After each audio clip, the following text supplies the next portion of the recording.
I'm Stella, 22 years old, and last week I boarded a one-way flight to Germany to start a life my family knew nothing about until the very last moment. 3 weeks before that flight, I walked across my college graduation stage completely alone. While I received my summa cum laude diploma in front of thousands of strangers, my parents were hosting a Super Bowl party with 50 guests back home. The seats reserved for my family? Empty. I sat in a parking lot afterward and cried until I couldn't breathe. But tucked inside my graduation gown was a letter I hadn't opened yet. That letter changed everything. Before I continue, if you find this story worth your time, please take a moment to like and subscribe, but only if you genuinely connect with what I'm sharing. And drop a comment telling me where you're watching from and what time it is there. Now let me take you back 6 weeks, to the phone call that finally broke something inside me. 6 weeks before graduation, I'm sitting cross-legged on my dorm room bed, phone pressed to my ear. My heart beats a little faster than usual because I'm about to ask my parents for something I've never asked before. Mom, I wanted to confirm the date, I say. Graduation is February 9th, 2 p.m. Silence stretches across the line.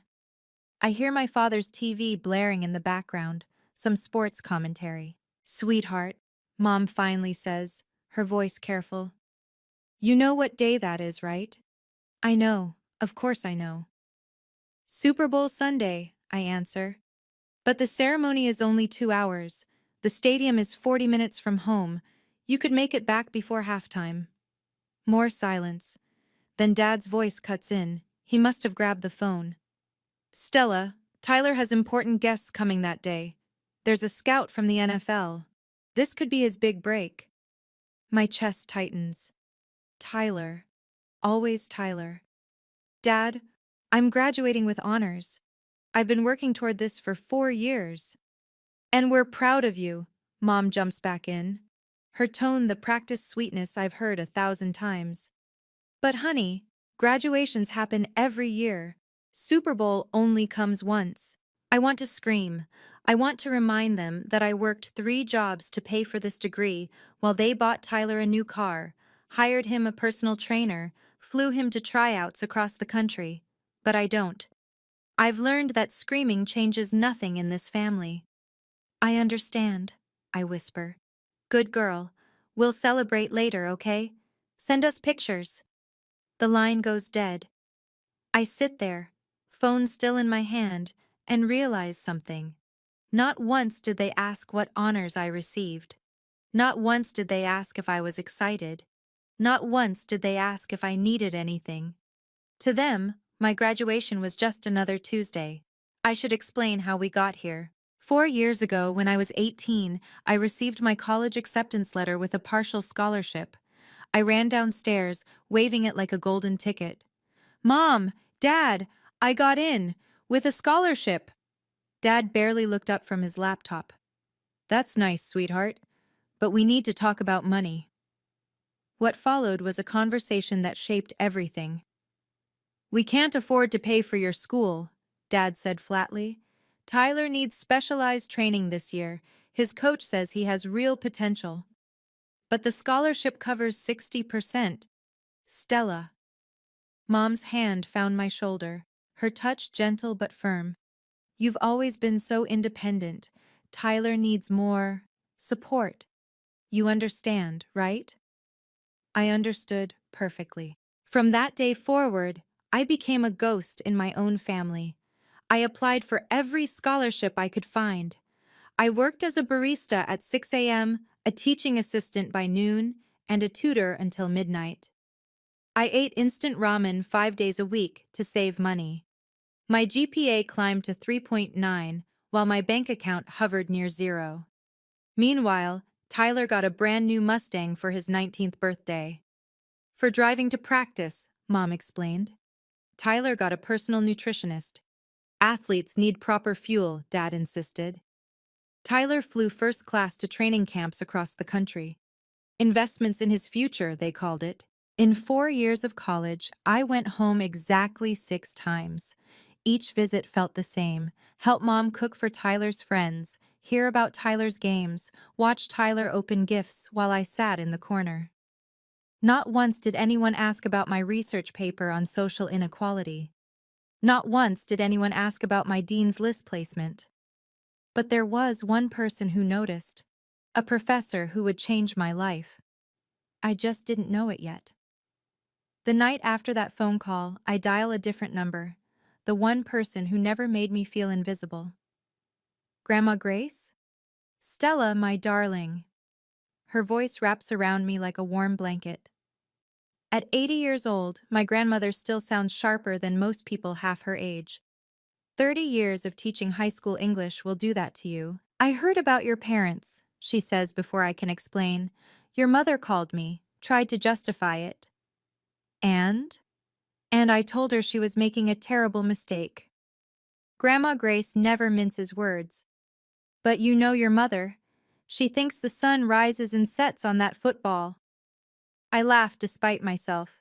It's a bitter sound. Grandma, I don't know if I can do this alone. You're not alone. Her voice turns fierce. I'll be there, Stella.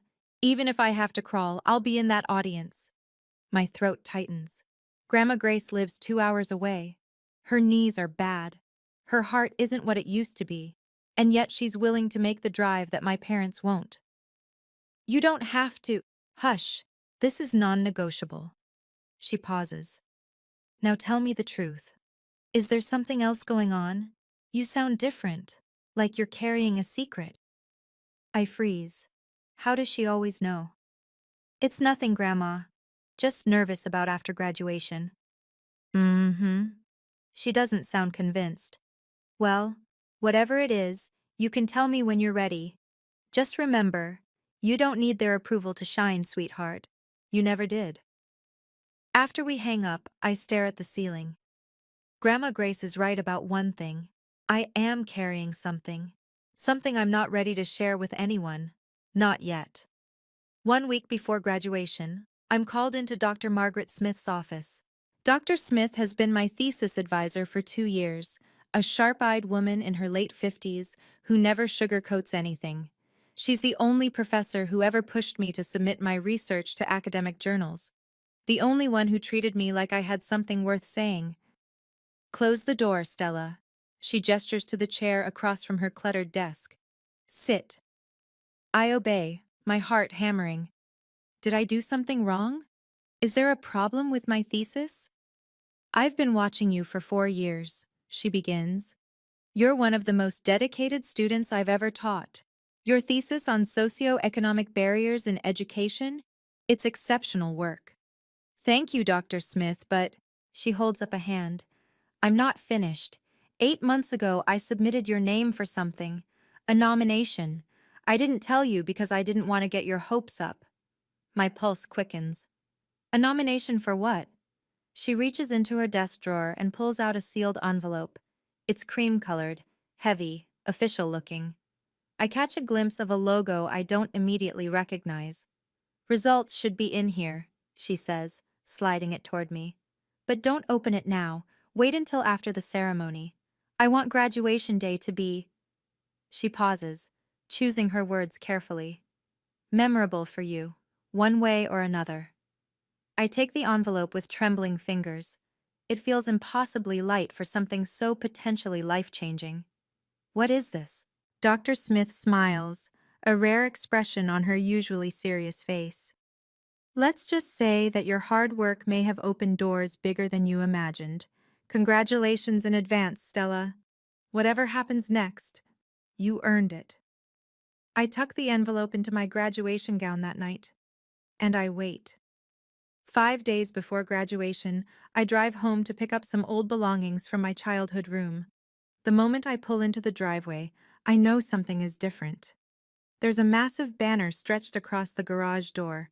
Tyler's future NFL star party, Super Bowl Sunday. I sit in my car for a full minute, just staring at it. Inside, the house buzzes with activity. Mom is on the phone ordering catering. Dad is setting up a second TV in the backyard. Tyler is lounging on the couch, scrolling through his phone like a king surveying his kingdom. Stella, Mom waves distractedly. I didn't know you were coming. Just grabbing some stuff. I keep my voice neutral. Big party? 50 guests, can you believe it? The Patterson Scout is bringing his whole family. This could be Tyler's moment. Tyler doesn't even look up. Hey, sis. I wander toward the kitchen, taking in the piles of decorations, football-shaped plates, team banners, a massive sheet cake being designed with Tyler's face on it. Do you need help? I hear myself ask. It's pathetic, really, this desperate attempt to be included. Mom waves me off. No, no, you should head back to school. Don't you have that ceremony thing soon? That ceremony thing. 4 years of my life reduced to 3 dismissive words. It's Sunday, Mom. 2 p.m., same day as your party. Right, right. She's already turning back to her phone. Oh, what day did you say again? I told her a week ago. I told her 3 days ago on the phone. Never mind, I whisper. On my way out, I pass the entryway table. The party invitations are stacked there, ready to mail. I pick one up. Join us to celebrate Tyler Whitney and family. My name isn't anywhere on it. 10 p.m., the night before graduation. I'm pacing my dorm room, phone in hand, gathering courage I'm not sure I have. One last try. That's what I keep telling myself. One last chance for them to show up. I dial home. The noise hits me immediately. Laughter, clinking glasses, music. They're already celebrating. A pre-party for the pre-party. Hello? Mom's voice is light, giddy. I can tell she's been drinking. Mom, it's Stella. Honey, hold on! I hear her shout to someone. It's my daughter, the one graduating tomorrow. At least she remembered. Mom, I wanted to tell you something. My voice shakes. I'm graduating summa cum laude, and I was chosen to give the student representative speech. Silence. For one hopeful heartbeat, I think she's processing the magnitude of this. Student representative, out of 3,000 graduates. Oh, that's wonderful, sweetie. Hold on. Her voice goes distant. Richard, Tyler's scout just texted. He's bringing 3 extra people. Mom? She's back, distracted. Sorry, honey. What were you saying? Something about a speech? I was selected to speak at graduation, as the student representative. That's nice, sweetheart. Listen, I need to call the caterer. Mom, please, this is important to me. Dad's voice booms in the background.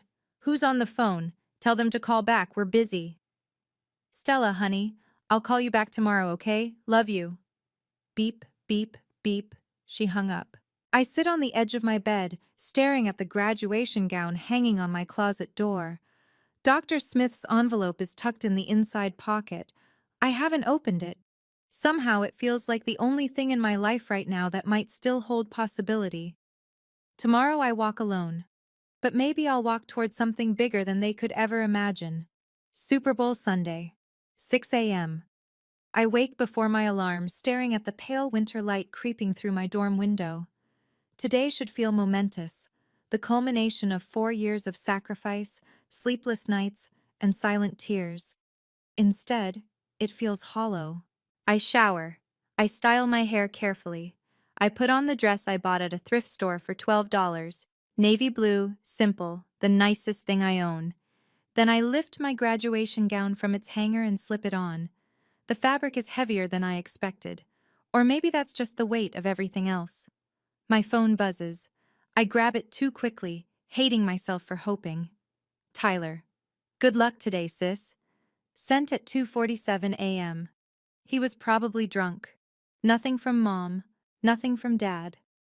Then another buzz. Grandma Grace. On my way, my darling. Traffic is heavy, but I will be there. I'm so proud of you I could burst. I smile for the first time all morning. I press my hand against my gown, feeling the outline of Dr. Smith's envelope in the inside pocket. Still sealed, still waiting. Whatever's inside, good news or bad, I've decided it belongs to today.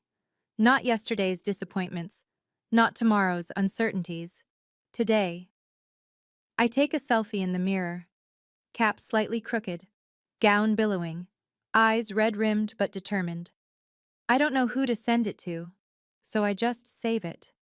The Uber arrives at 8. I grab my things, take one last look at my empty dorm room, and head out. Big day, huh? The driver asks cheerfully. Family meeting you there? I pause just a second too long. They're taking a different route. He doesn't push further. We drive in comfortable silence while I watch the world blur past, carrying me toward a ceremony where the only people who should care the most won't be watching. The stadium is a sea of chaos and joy. Everywhere I look, families cluster together, mothers adjusting their children's caps, fathers snapping photos, grandparents dabbing tears before the ceremony even starts. Balloons bob in the February wind. Homemade signs declare, "Congrats, Sarah," and "We're so proud of you, Marcus."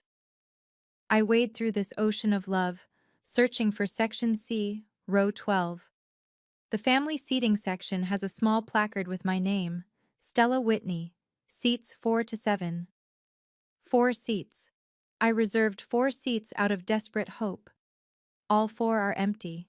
No, wait, not entirely. On seat 4, there's a familiar knitted scarf, faded purple wool, handmade with tiny mistakes in the stitching that Grandma Grace always laughed about. She was here. She reserved the seats. My phone vibrates. Grandma Grace, sweetheart, there's been a terrible accident on the highway. Ambulances everywhere. I'm stuck in traffic that isn't moving. I'm so sorry. I'm trying everything. Please don't wait for me. My fingers hover over the screen. I type back, "It's okay, Grandma. I love you. Don't stress." But it's not okay. I turn away from the empty seats and walk toward the graduate assembly area. Around me, classmates are hugging their families goodbye, promising to wave when their names are called. A girl next to me is crying happy tears as her mother pins a flower to her gown. I stand alone, hands clasped in front of me, watching. A man in the row behind the family section catches my eye. He's holding a sign for someone else, but he notices me staring at my empty seats. He gives me a small, sympathetic nod. A stranger's kindness. That's what I get today. The processional music begins. I straighten my shoulders, touch the envelope in my pocket one more time, and take my place in line. Time to walk alone. The ceremony opens with a swell of music, and 3,000 graduates begin the slow processional march into the stadium. I'm somewhere in the middle of the W surnames, shuffling forward with my peers, while flashbulbs pop from the stands like fireflies. The announcer's voice booms through the speakers, welcoming families, acknowledging distinguished guests, celebrating 4 years of hard work. I keep my eyes forward. Don't look at the family section, don't count the empty seats. But I can't help it. As we settle into our rows, I glance toward Section C. 4 empty seats. Grandma's scarf still draped across one, a lonely splash of purple in a sea of cheering families. My phone buzzes against my thigh. I shouldn't check it. We were told to silence our devices, but I can't resist. It's an Instagram notification. Tyler posted a new story. Against my better judgment, I tap it open. The video fills my screen. My parents' backyard transformed into a Super Bowl paradise, streamers in team colors, a massive grill sizzling with burgers, Dad standing at the center, beer in hand, grinning at the camera. "Pre-game party is lit," Tyler's voice narrates. "Let's go Chiefs! Best Super Bowl party in Texas right here." In the background, I see Mom laughing with a group of women. She's wearing a team jersey and holding a plate of wings. She looks happier than I've seen her in years. I close Instagram. My hands are shaking. The girl next to me notices. "You okay?" "Fine." I force a smile. Just nervous about my speech. "Oh my God, you're the student rep? That's amazing. Where's your family sitting? I'll wave to them for you." I don't answer. I just point vaguely toward Section C and pray she doesn't look too closely. The chancellor takes the podium. The ceremony officially begins. "Please welcome our student representative, Stella Whitney." Applause ripples through the stadium. I stand on legs that feel like jelly, smooth down my gown, and begin the longest walk of my life. The podium looms ahead, massive and intimidating. 3,000 graduates, 10,000 audience members, and somewhere in Section C, 4 empty seats. I grip the edges of the podium, adjust the microphone, and look out at the sea of faces. For a moment, I can't speak. The words I'd prepared dissolve in my throat. Then I see her, Grandma Grace, white-haired and winded, sliding into seat 4. She made it. She actually made it. She gives me a thumbs up, tears streaming down her face. I find my voice. 4 years ago, I arrived on this campus with 2 suitcases and $17 in my checking account. My voice echoes through the speakers. I didn't have a backup plan. I didn't have a safety net. What I had was determination and the belief that hard work would speak louder than circumstances. The crowd is silent, attentive. Today, I want to speak to every student who worked a midnight shift before an 8 a.m. exam, to everyone who chose textbooks over groceries, to every person sitting in these seats who had no one in the audience cheering their name. My eyes find Grandma Grace. Just her. Just one person. Success isn't about being loved by everyone. Success is knowing your worth when no one's watching. We don't need permission to shine. We never did. I step back. For a heartbeat, nothing happens. Then the stadium erupts, a standing ovation, not from everyone, but from enough. Students are clapping, some are crying. I walk back to my seat, legs still trembling. Grandma Grace is on her feet, applauding so hard, I worry about her heart. One person. That's all it takes to feel seen. The names roll on alphabetically, an endless river of achievement. Johnson, Martinez, Nguyen, Thompson, each name punctuated by screams from the stands, by air horns and cowbells, and the joyful chaos of families celebrating. Then, Stella Whitney, summa cum laude, Phi Beta Kappa, departmental honors in sociology. I rise. The walk to the stage feels both endless and instantaneous. The chancellor shakes my hand, presses the diploma into my palm. Cameras flash. I turn to face the audience, to wave at whoever might be watching. Section C. Row 12. Grandma Grace is there, standing despite her bad knees, waving both arms like she's directing air traffic. Just her. Only her. But then, movement behind her. The man I noticed earlier, the stranger with the sign for someone else, he's standing too. He's clapping. He must have seen my empty seats. He must have understood. A small gesture from a stranger. It breaks something open in my chest. I wave back, not just at Grandma, but at him too, at every person in this stadium who showed up for someone they love. Walking off stage, I press my hand against my gown. The envelope is still there, still sealed. My phone buzzes. I check it as I return to my seat. A new Instagram story from Mom. Posted 3 minutes ago. I tap it open. Dad is doing a victory dance in the backyard. On the TV behind him, the Super Bowl broadcast shows kickoff. Mom is filming, laughing so hard the camera shakes. Best Super Bowl party ever. The caption reads, posted at 2:47 p.m. Central Time, the exact moment I received my summa cum laude diploma.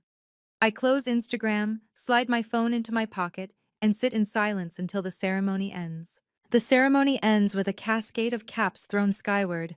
I don't throw mine. I clutch it against my chest and push through the celebrating crowds toward the parking lot. Grandma Grace texts that she's resting in her car. The drive and the rush exhausted her, and she wants me to take my time. I order an Uber to take me to her. The app says 12 minutes. 12 minutes to stand alone in a parking lot while families stream past, arms full of flowers and balloons, voices bright with pride.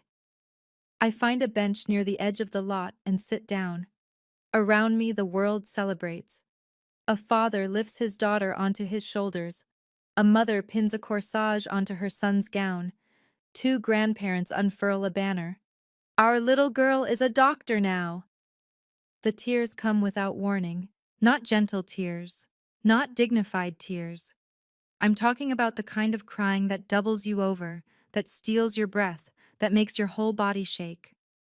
4 years of loneliness. 4 years of being the invisible daughter. 4 years of Tyler needs more, and Stella can handle herself. It all comes flooding out in an empty parking lot on Super Bowl Sunday. My Uber arrives. The driver, a kind-faced woman in her 40s, takes one look at me and hands over a packet of tissues without a word. Rough day? I want to laugh. Instead, I just nod. Family stuff? I nod again. She doesn't press. She just drives, letting me cry in her back seat while graduation parties bloom across the city. After a few minutes, I reach into my gown, my fingers finding the envelope. It's still there, still sealed. Whatever's inside, it's time to find out. I slide my finger under the flap and tear it open. The paper is thick, official, embossed with a logo I now recognize, the Fulbright program. My hands tremble as I unfold the letter. Dear Ms. Whitney, we are pleased to inform you that you have been selected as a Fulbright Scholar for the 2024 to 2025 academic year. Your research proposal on socioeconomic barriers in educational access has been chosen for funding at Heidelberg University, Germany. This award includes full tuition, a monthly living stipend, travel allowances, and a research assistant position at one of Europe's premier institutions. The total value of your scholarship exceeds $100,000. Congratulations! Out of over 10,000 applicants this year, you are among the 800 chosen worldwide. I read it 3 times. Then a fourth. Fulbright, Heidelberg, Germany. $100,000. Dr. Smith nominated me 8 months ago. She never said a word. She wanted this to be a surprise, a gift for the girl whose family never showed up. The Uber driver glances in her rearview mirror. Good news? I look up, tears still streaming, but something else mixing in now, something that feels dangerously close to hope. I think so, I whisper. I think my life just changed. She smiles. Well then, congratulations, honey, whatever it is. I clutch the letter to my chest, watching the Texas suburbs blur past my window.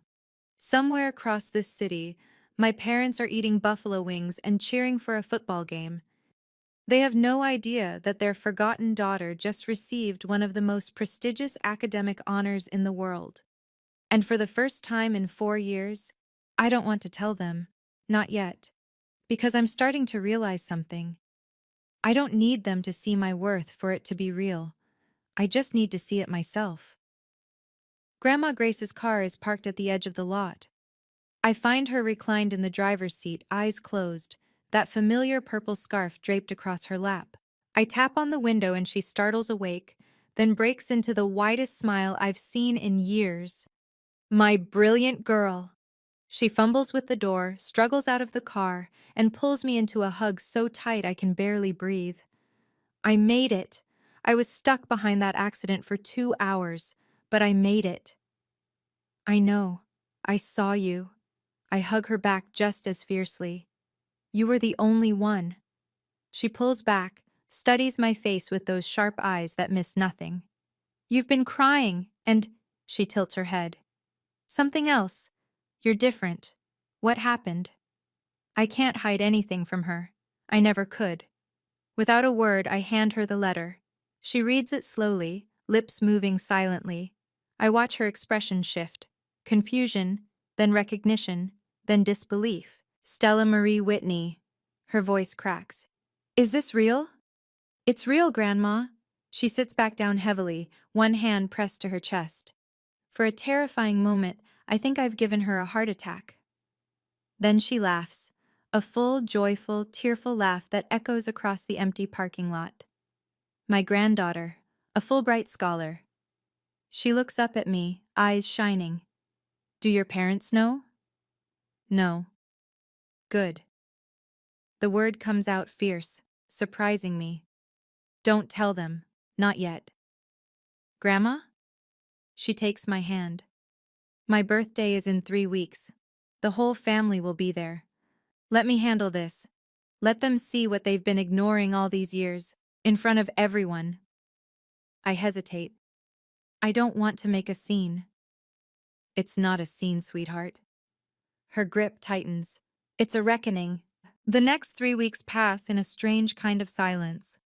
I return to campus to finish packing up my dorm. I start paperwork for my German visa. I email Dr. Smith a thank you so full of gratitude, I have to rewrite it 4 times because I keep crying on my keyboard. She writes back, I always knew you had it in you. Now go show the world. Mom calls exactly once, a week after graduation. Stella, just checking in. Did everything go okay at your ceremony thing? Ceremony thing. I've stopped being hurt by this. I've moved into a numb acceptance. It went fine, Mom. Good, good. Oh, Tyler's tryout got rescheduled. The scout wants him to come to Dallas next month. Isn't that exciting? Very exciting. You should come home and celebrate with us. Actually, I'm pretty busy. Job interviews and stuff. Oh? A flicker of interest. What kind of job? Still figuring it out. I have a few options.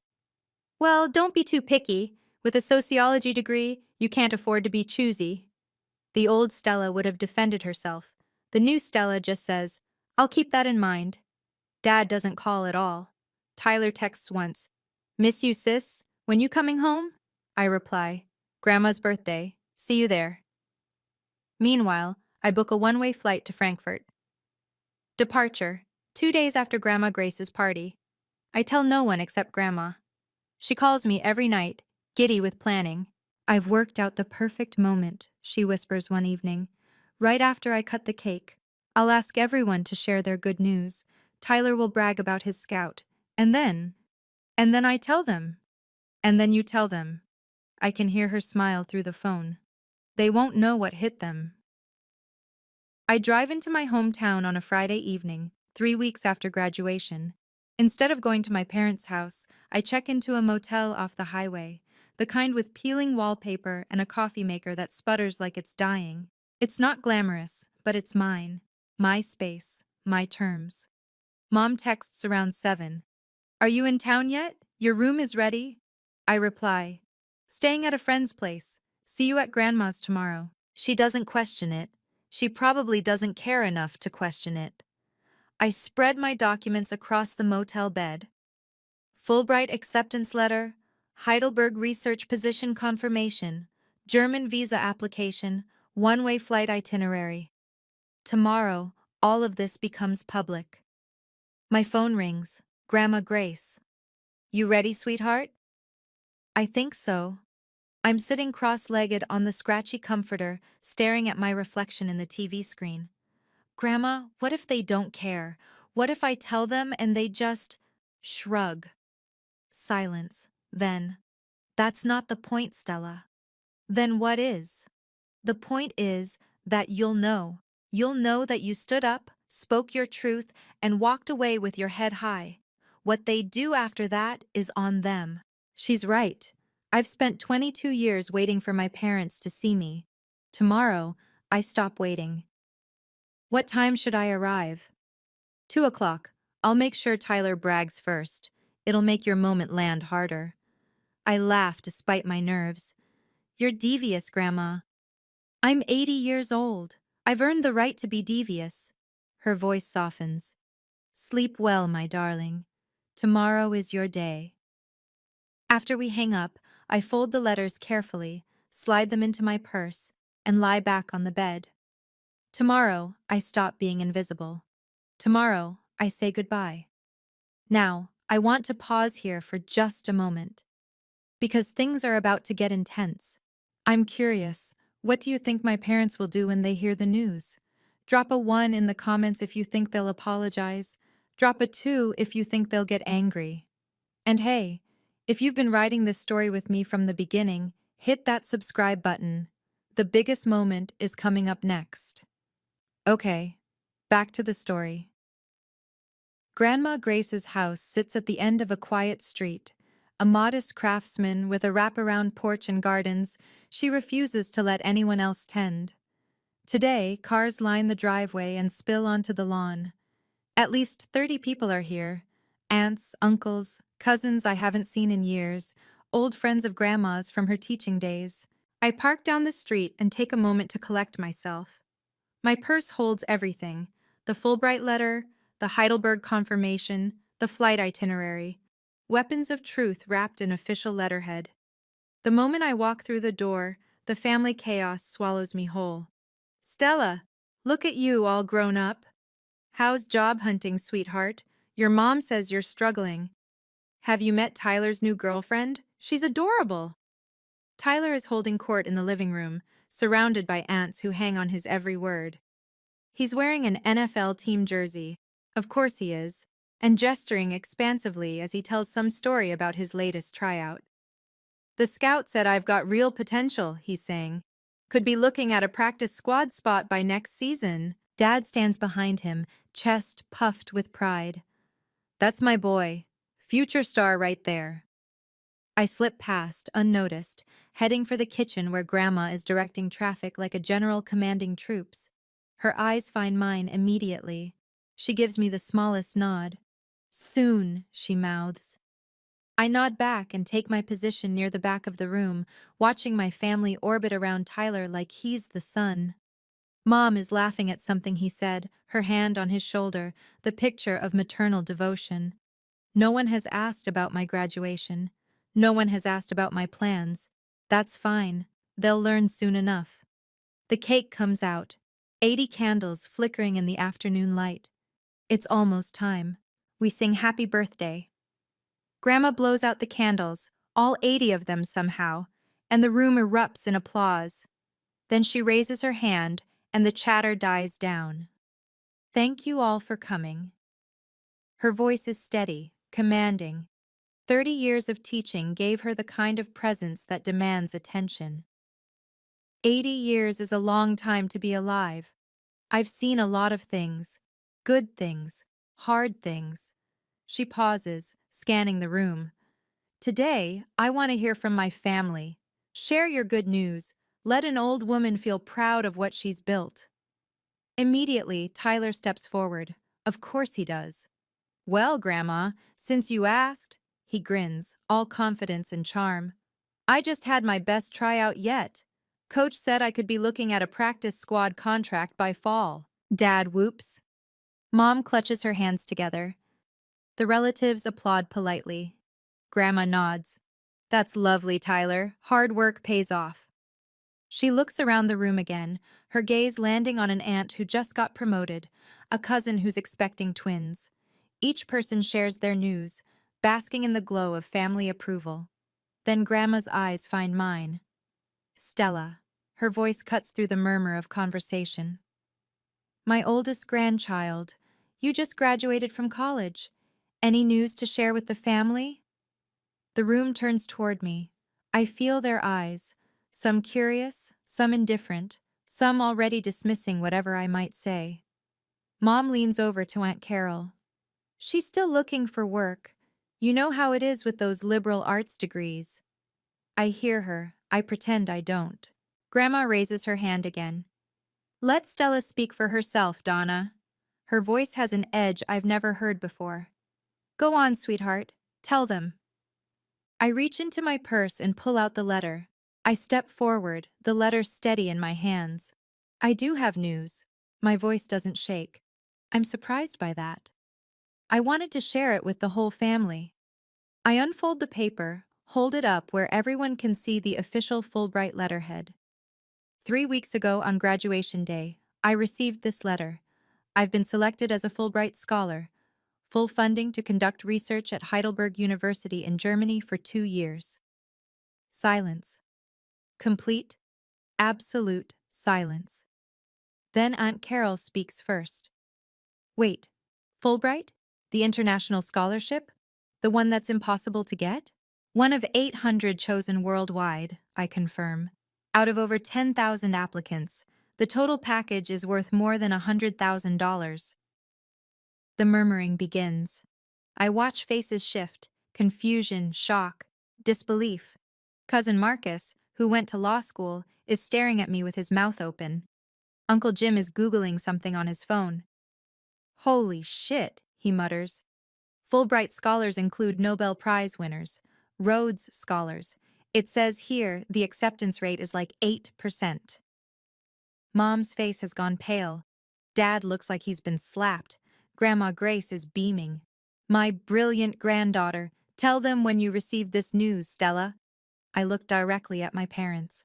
I received this letter on graduation day, the same day you hosted a Super Bowl party instead of watching me receive my summa cum laude diploma. The same day I gave the student representative speech to 3,000 people, alone. The silence that follows is different, heavier. The relatives are looking at my parents now, their expressions shifting from admiration for me to something else entirely. Mom opens her mouth to speak. I continue before she can. I didn't tell you because I wanted you to hear it like this, in front of everyone, so you'd finally understand. Dad finds his voice first. Stella, why didn't you tell us sooner? We would have. Would have what? My voice stays calm. Changed your Super Bowl plans? Come to my graduation? I called you the night before. I told you I was giving a speech. Mom hung up. Mom's eyes are wet. That's not. We were busy. The scout was. The scout. I nod slowly. Tyler's scout. Always Tyler's scout. Uncle Jim shifts uncomfortably. Hold on. You two didn't go to her graduation? It was Super Bowl Sunday, Dad protests, but his voice has lost its authority. We had 50 guests. We couldn't just cancel. Cancel? Aunt Carol cuts in. Richard, she graduated summa cum laude. She won a Fulbright. My kids would kill for those achievements. The room is turning. I can feel it, the tide of opinion shifting away from my parents toward me. 30 pairs of eyes now see what I've always seen. Grandma Grace stands up slowly, her presence silencing the growing murmurs. I'm 80 years old. Her voice is steel-wrapped in velvet. I've watched this family for decades. I've stayed quiet about many things. But not today. She looks at Mom, her own daughter, with an expression I've never seen before. Donna, you chose a football game over your daughter's greatest achievement. Richard, you've poured everything into Tyler while Stella worked 3 jobs to pay for her own education. She shakes her head. I raised you better than this. Mom is sobbing now. Mama, we didn't know. You didn't ask. Grandma's words land like hammers. That's the problem. You never asked. And now she's leaving, because you don't deserve to keep her here. The room goes completely still. I take a breath. There's one more thing they need to hear. Mom rises from her chair, mascara streaking down her face. Stella, you have to understand. We never meant to hurt you. We just thought you were always so capable. Capable. I let the word hang in the air. Yes, I was capable because I had no other choice. You made sure of that. We love you both equally, Dad insists, but even he seems to hear how hollow it sounds. Tyler just needed more support. Did he? I tilt my head. Let me remind you of something, Dad. In 4 years of college, you bought Tyler a car, paid for a personal trainer, flew him first class to tryouts. You know what you gave me? A phone call once a month, if I was lucky, asking when I'd get a real job. Aunt Carol is whispering to Uncle Jim. Cousin Marcus won't meet my parents' eyes. You never asked my GPA. I'm not shouting, I don't need to. You never asked about my thesis. You didn't know I was nominated for Fulbright because you never asked about my life at all. Dad stands. Now wait just a minute. Richard. Grandma's voice cuts through. Sit down. Let her finish. He sits. I've never seen my father take orders from anyone, but right now, in front of everyone he's ever tried to impress, he has no choice. Mom tries a different approach. Stella, we can fix this. We can do better. You don't have to go to Germany. Stay here. Let us make it up to you. That's not how this works, Mom. I keep my voice gentle but firm. I'm not punishing you. I'm making a choice. For the first time in my life, I'm choosing myself. The words settle over the room like a verdict. Mom collapses back into her chair, shoulders shaking. Wait. Tyler's voice cuts through the tension. Everyone turns to look at him. The golden child, the favorite son. He's standing now, his face pale beneath his athletic tan. For once, he doesn't look confident. He looks lost. Stella. He takes a step toward me. I didn't know. I swear I didn't know it was this bad. I know you didn't, Tyler. But I should have. He runs a hand through his hair, agitated. I should have asked. I should have noticed. I was so caught up in my own stuff that I assumed you were fine, that you didn't need anything. Because that's what they told you, I say quietly. That's what they told everyone. He turns to our parents, and for the first time in my memory, there's anger in his voice. Is this true? Did you really skip her graduation? While I was in the backyard playing beer pong? Mom doesn't answer. Dad stares at the floor. Jesus, Tyler laughs, but it's not funny. I've been walking around thinking I was the big success story.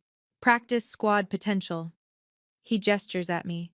She won a Fulbright, out of 10,000 people, and we were grilling burgers. Tyler, honey, it's complicated, Mom starts. No, it's not. He shakes his head. It's really not complicated at all. We dropped the ball. All of us. He looks at me. Sis, I'm sorry. I'm not apologizing for Mom and Dad. They need to do that themselves. But I'm sorry I never paid attention. I want to be angry at him. Part of me still is.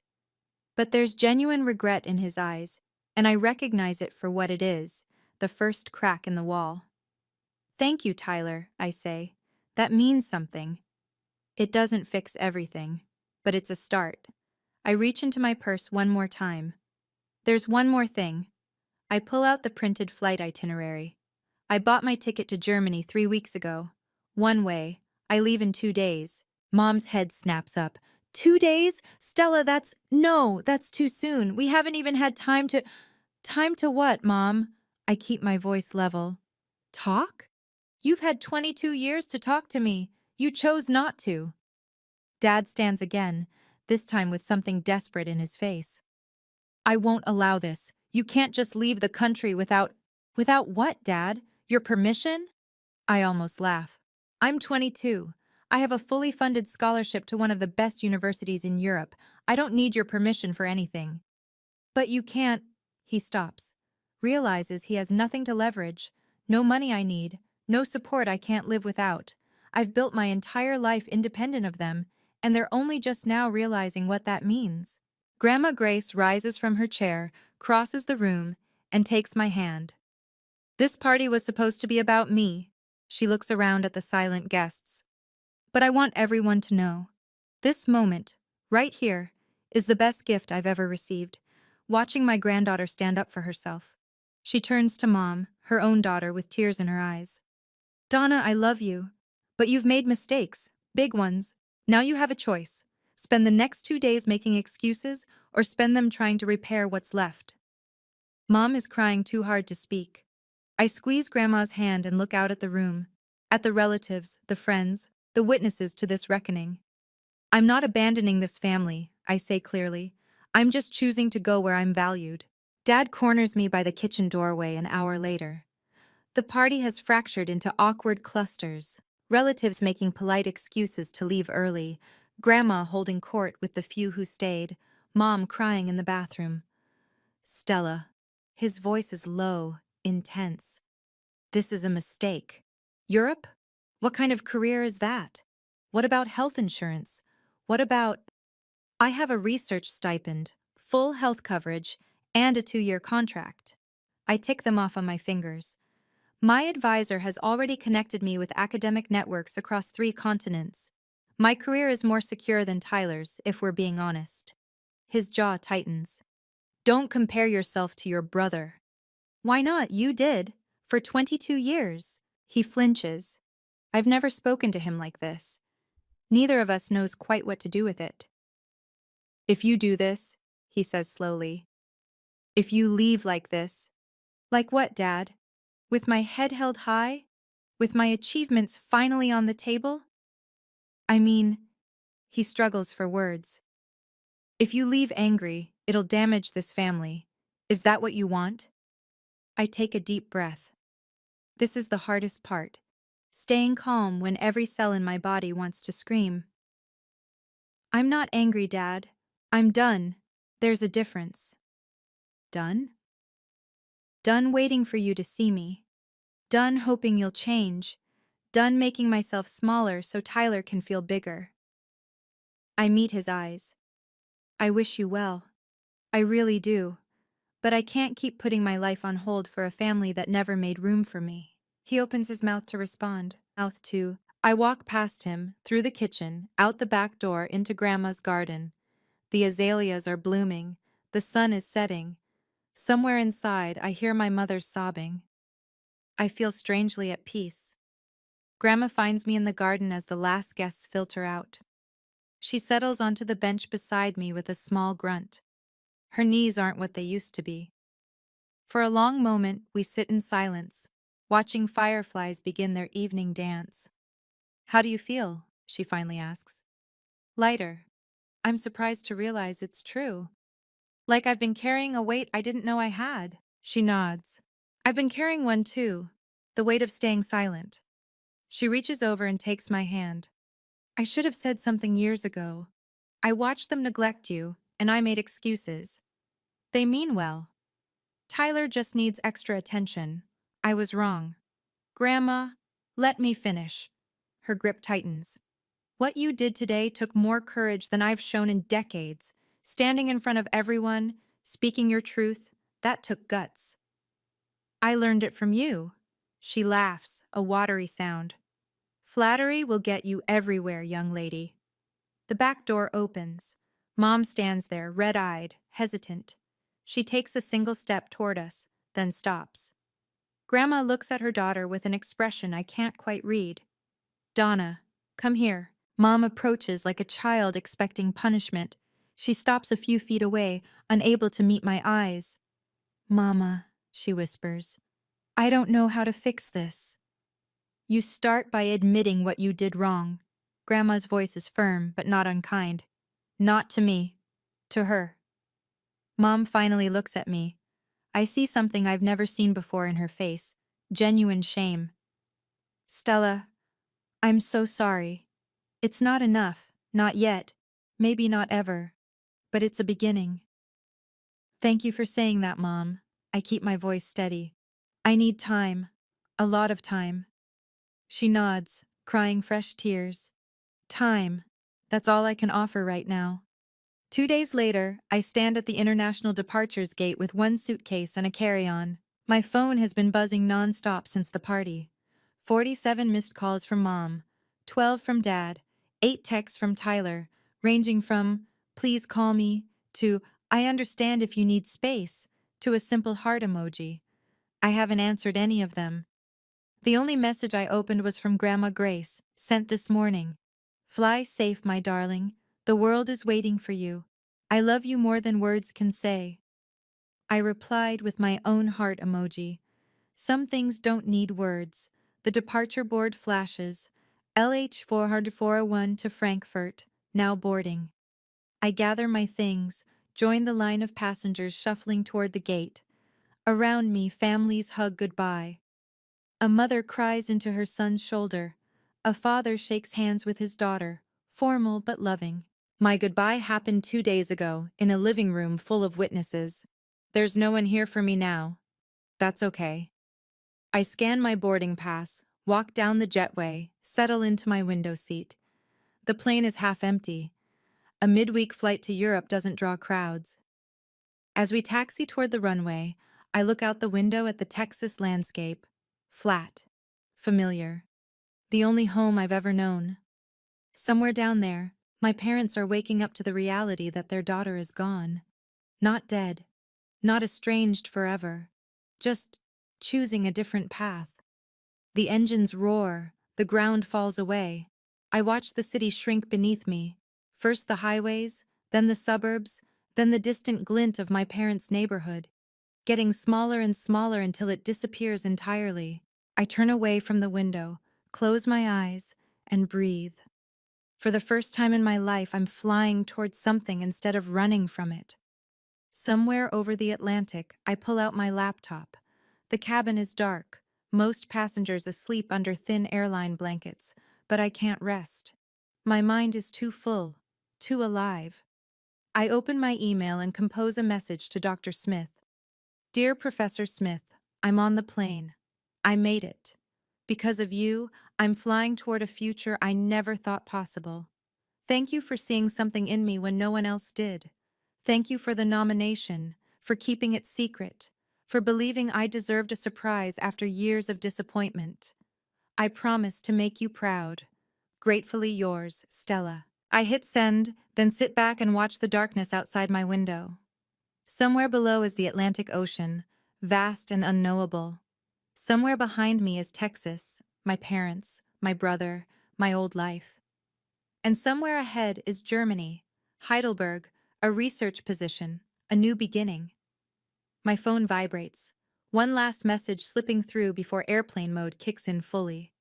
Dr. Smith, I always knew you would. Now go change the world. I smile at the screen, then tuck my phone away. The flight attendant dims the cabin lights further. A few rows ahead, a baby cries briefly, then settles. The engines hum their steady lullaby. I think about my parents, about Mom's tears, Dad's confusion, Tyler's unexpected apology. I think about Grandma Grace in her garden, proud and fierce. I think about the girl I was 6 weeks ago calling home to beg for 2 hours of attention. That girl is gone. In her place is someone new, someone who knows her worth doesn't depend on being seen by people who choose not to look. The sun rises ahead of us, painting the clouds gold.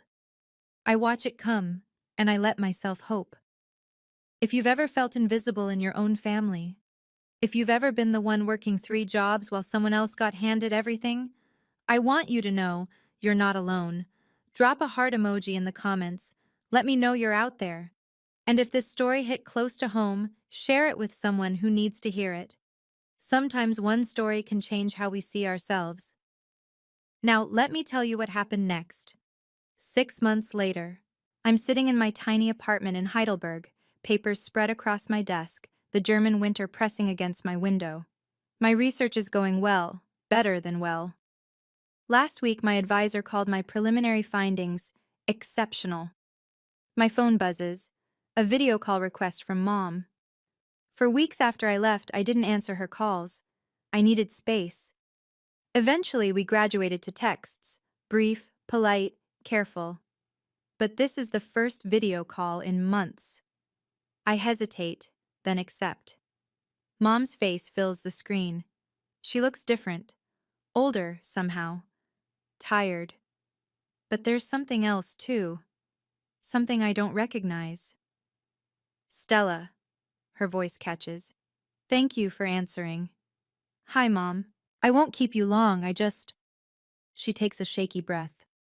I've been going to therapy. Your father and I both have.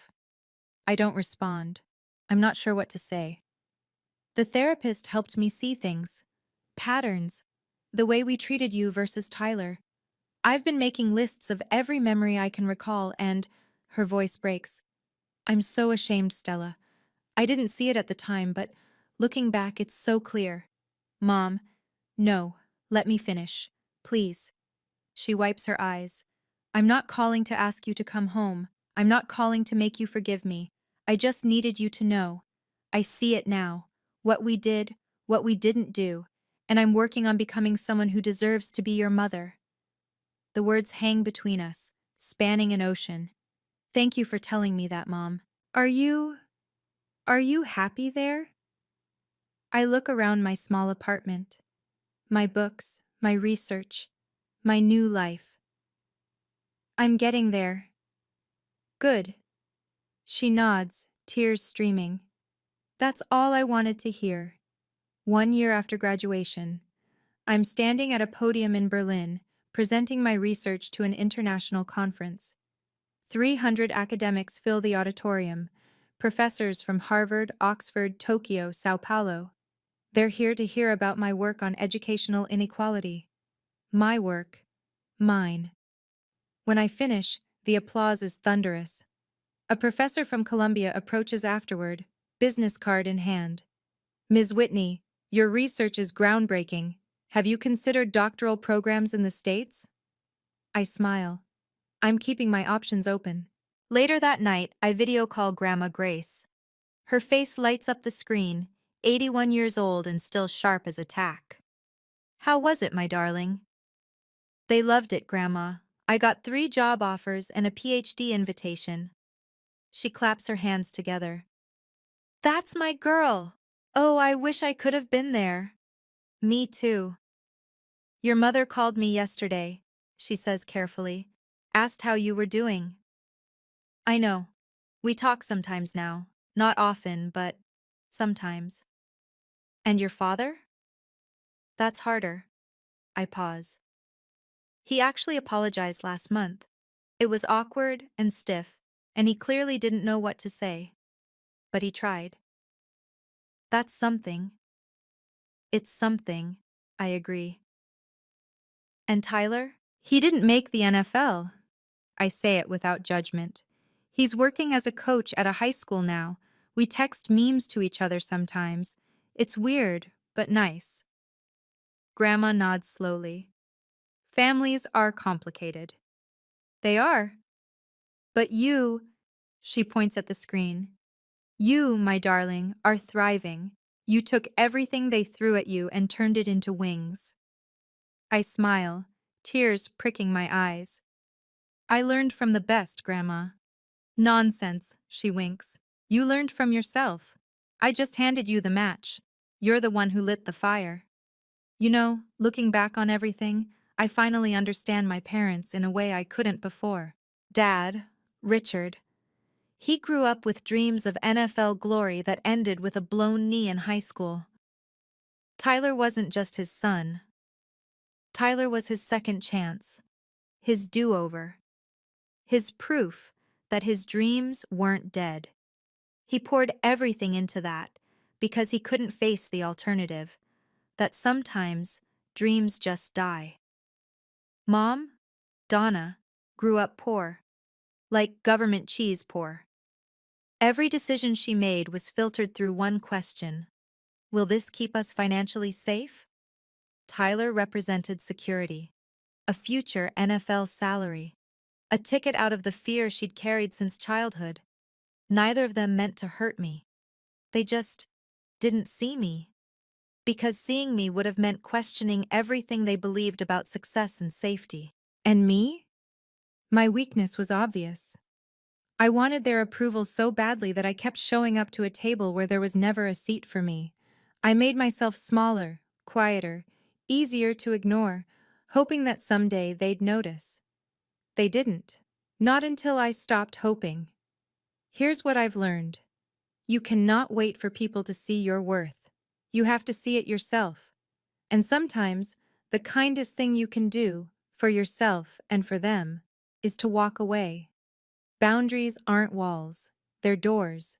They let you decide who gets access to your life. If this story resonated with you, I'd love to hear your thoughts. Have you ever had to set boundaries with family? Have you ever felt invisible to the people who were supposed to love you most? Drop a comment below. I read every single one. And if you want more stories like this, click the link in the description. There's a whole community of us out there, learning to see ourselves clearly. Thank you for listening. Thank you for being here. Until next time.